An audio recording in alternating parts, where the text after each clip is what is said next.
Our presently known reserves of coal and oil are insufficient to enable the underdeveloped countries of the world, which contain a major part of its population, to attain and maintain for long a standard of living equal to that of the industrially most advanced countries. It shows the absolute necessity of finding some new source of energy if the light of our civilization is not to be extinguished because we have burnt out our fuel reserves. It is in this context that we turn to atomic energy for a solution. That was Homi J. Bhabha at a United Nations conference in 1955 talking about atomic power and the future of civilization. 7 decades later, India's nuclear journey has been anything but straightforward. From Homi Bhabha's early optimism came Apsara in 1956, India's first reactor. In just over a year, Indian scientists and engineers, working entirely on their own, designed and built Asia's first reactor. I named this swimming pool reactor Apsara. Then the Smiling Buddha test in 1974 that brought decades of international isolation. When we first embarked on our nuclear program, most industrialized nations were very critical of us. Their disapproval, even hostility, continues. I repeat that we have no intention of embarking on any nuclear weapons program. We want, as someone has said, to make the deserts bloom and not to make the world a desert. Next, the 1998 Pokhran tests that declared India a nuclear weapons state. Today, at 15:45 hours, India conducted 3 underground nuclear tests in the Pokhran range. Just last week, India conducted a series of nuclear explosive tests, reminding us that technology is not always a force for good. And then the 2008 Indo-US deal that promised to end our nuclear exile. I am particularly pleased that we have reached an understanding on the implementation of our agreement on civil nuclear cooperation. As the Prime Minister mentioned, we concluded an historic agreement today on nuclear power. But again, in 2010 came a liability law that somehow managed to scare off every potential investor and foreign partner. Also, nuclear energy in India has always been a government monopoly, tightly controlled, slowly expanding, contributing barely 2% to our electricity. But earlier this month, that changed. The Parliament passed the Sustainable Harnessing and Advancement of Nuclear Energy for Transforming India, or quite simply, the Shanti Bill. And that is the most sweeping overhaul of India's nuclear framework since independence. To be sure, it has already had its fair share of critique. This bill now confronts us with a disappointing reversal, as a vision that once expanded horizons gives way to ambiguity, deepens uncertainty as to whether and where India's nuclear power framework is really headed. So, in this episode, we ask, why did India's nuclear program remain so slow for so long? What exactly was the supplier liability mess that froze potential investment? How does the Shanti Bill open the doors to private players? Is shrinking supplier liability actually a good idea, or is it fraught with risks? Is the regulator really independent? And can India really jump from 8 gigawatts to 100 by 2047, or is this so-called ambitious reform just good politics? Listen on, it's Tuesday, the 23rd of December. I'm Anirban Chowdhury. This is the Morning Brief.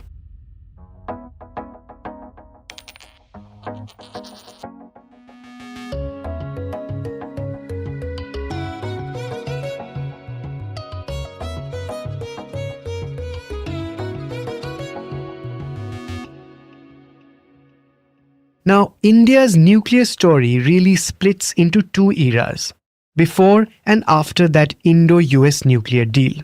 Here's Pranab Dhal Samanta, ET's executive editor, politics. Okay, so if you go back in history, the genesis of the Indian nuclear program was located in a strategic decision that India needs a nuclear deterrent, a nuclear weapon. And those were the days where the entire effort was to restrict nuclear weapons to just the P5, as we say, the 5 members of the UN Security Council. You can build civilian nuclear energy program, but not have weapon-grade uranium. And for that, a whole Non-Proliferation Treaty, as we know it, was constructed. India never joined the NPT because India had decided that it needs a nuclear weapon for its own strategic defense reasons. And because we never signed the NPT, we could never access international cooperation. So whatever had to be done indigenously. Undeterred, India pushed through with its nuclear program. The first test happened in 1974, but after that, global rules around nuclear proliferation were tightened even further. We had something called the Nuclear Suppliers Group, which was formed, and more safeguards were introduced through IAEA to ensure that countries like India are unsuccessful in making the bomb. However, we got through all of that, and we did do the final Pokhran test in 1998 and develop the nuclear weapon. A decade later came the turning point, the Indo-US nuclear deal. It was after a lengthy conversation post the 1998 nuclear test. Over the 6-7 year period, the United States understood and accepted or legitimized India as a nuclear weapon state through the Indo-US nuclear deal. We did not join the NPT, but we were recognized by the US, and with US support, we got access to a nuclear suppliers group in the sense that we could access uranium from anywhere in the world. And so we saw uranium coming from Kazakhstan and other places. The third goal over there was, because we could access uranium from anywhere in the world, we could now actually concentrate on developing nuclear power. The US was keen that, when we develop the nuclear power, many of its companies can come and set up reactors over here. Also, the French were interested. They are a big player in this industry. The Russians were already there. They were the only country, as erstwhile Soviet Union, who supported our program. And many other countries like Korea and others expressed interest. So now, finally, India's nuclear program had achieved legitimacy. But then came another big problem. The question of liability came up because international collaboration works on the principle that the supplier will hold no liability. So all these people who wanted to supply reactors and technology to India wanted India to have a liability law, which makes it very clear that there will be no liability on the supplier. But this became a big issue. It was a big parliament debate which happened in 2000 through 2009 and 10. And then India did put a clause called the right to recourse. It gave the operator the right to recourse to the supplier in case of an incident. And that became a huge deterrent. Nobody put money, no new technology came, and the program basically did not expand on the energy side. Now, that bottleneck is what the Shanti Bill is trying to ease. What the new bill is trying to do is take away that supplier liability clause, in fact, draft a whole new bill and make sure grounds are created for nuclear technology to come into India from other parts of the world, and also open it up for the private sector, which can collaborate with global players to ensure new technology comes and the energy side of nuclear expands. So to sum it up, from what was where the focus was on weapons and the strategic deterrent in the 60s and 70s, now the strategic objective is to expand the energy side of nuclear. Okay, what about critique that this shrinks supplier liability? What's the global standard or benchmark? Here's Pranab. Okay, so there is this convention on the CSC convention in Vienna, which is the model which was created globally. Because of these issues, the civil nuclear energy sector never took off even globally till about the late 90s. This convention basically says that the liability has to be with the operator and the supplier cannot be held liable. Otherwise, nobody was willing to invest globally also in manufacturing new reactors, developing this technology, because nobody wanted to get into trouble.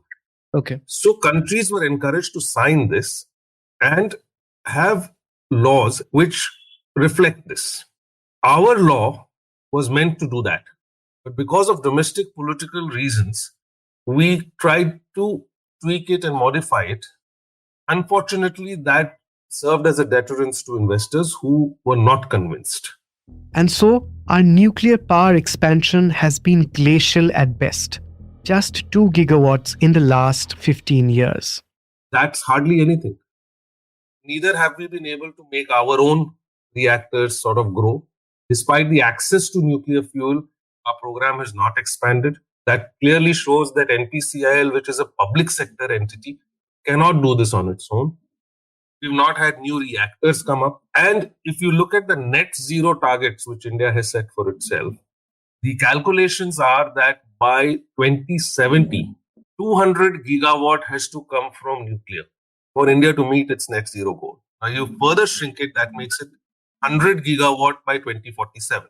And you are at 8 gigawatt. And you've lost 15 years. So how are you going to do this?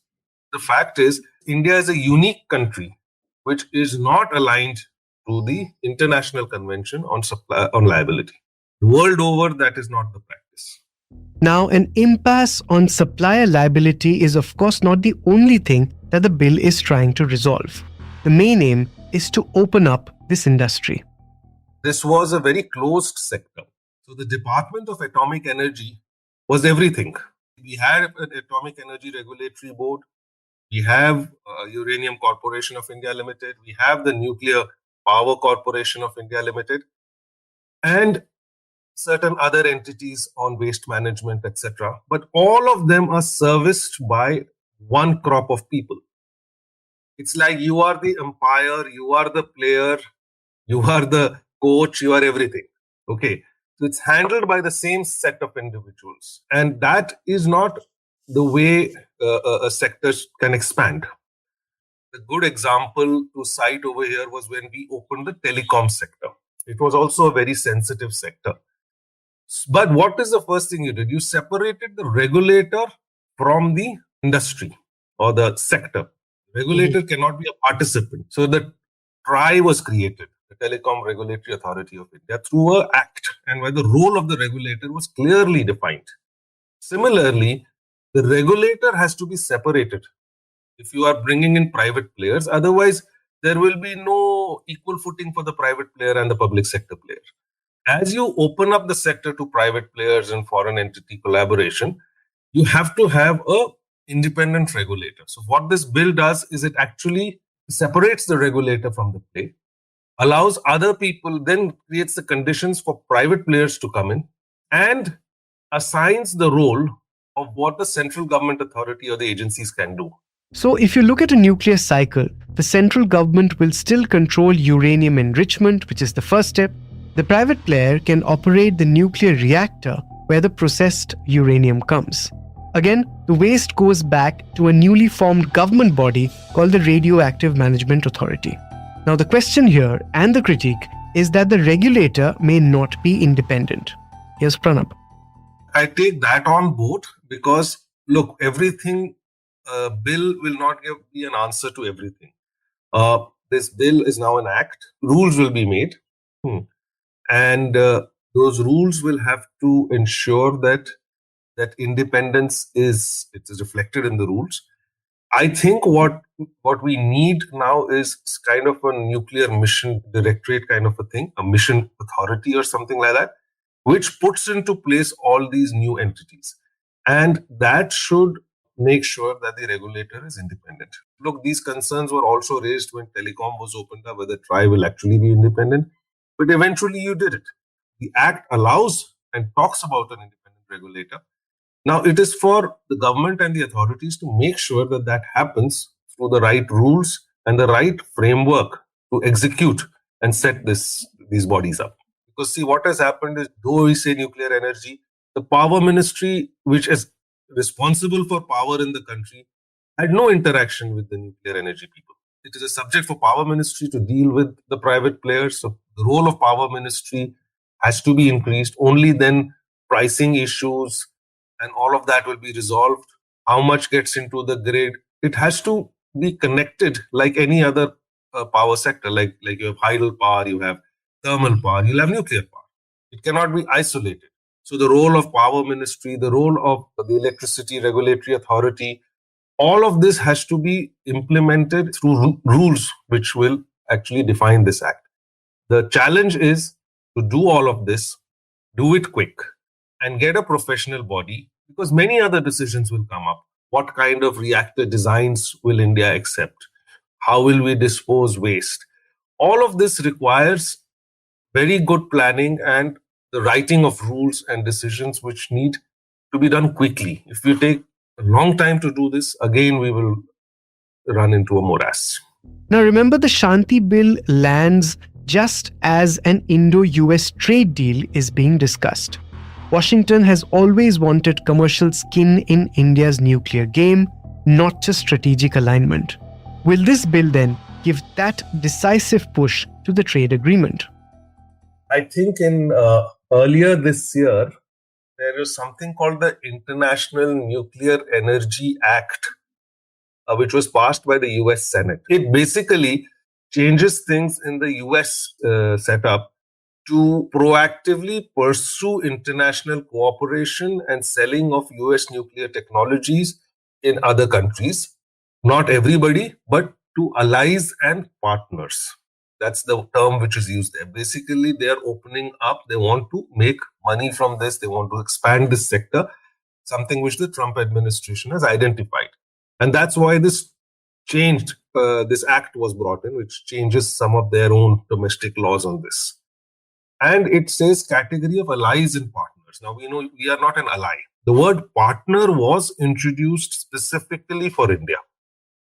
And there is also a specific paragraph mentioned in that about cooperation with India.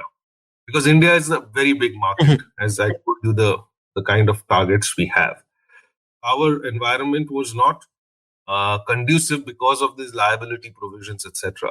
So now that hurdle has been removed by the Shanti Act.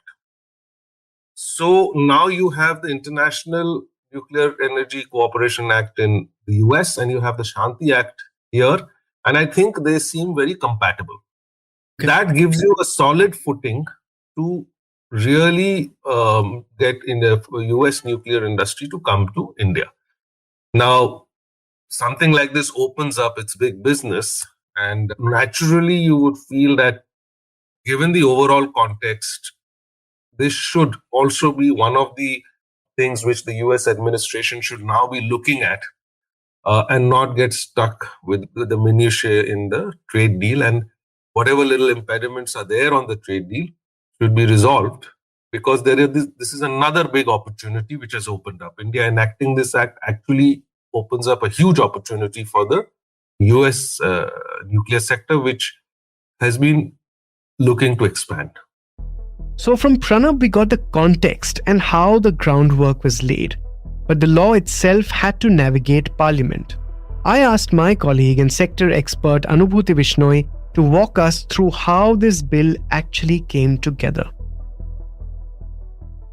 A lot has to do with our renewable energy targets as well, in terms of the recent pace that this bill has acquired. But I think the push for it has come over the last 1-2 years, and much has to do with the kind of 100 gigawatt target we have for nuclear energy or renewable energy. In April, there was a committee which was set up. There were members from the Department of Atomic Energy, from the Atomic Energy Regulatory Board, Law Ministry, as well as the Niti Aayog. They've been sitting with the topmost officials in the country and the scientific community, as well as the industry, to try and look at amendments to the Atomic Energy Act and the Civil Liability for Nuclear Damage Act. Somewhere along the way, it was felt that just amending the two acts or tweaking one clause here and there may not suffice. And maybe it is time for a whole new architecture, a new framework for atomic energy. And that's where the idea of an umbrella law, a single law, was born that repealed these two existing acts and draw up a new architecture altogether, which is what we now know as the Shanti Bill, which bears India's intent in terms of renewable energy and a peaceful growth of nuclear energy. How was the impediment on supply liability, also a topic of fiery debate in the parliament, how was that sort of ironed out? Supplier liability has been a sticky point from the beginning. The most difficult area politically also for the government to navigate and do away with. But all their interactions with the private sector, there were very, very high level discussions. They all pointed to the need to do away with this.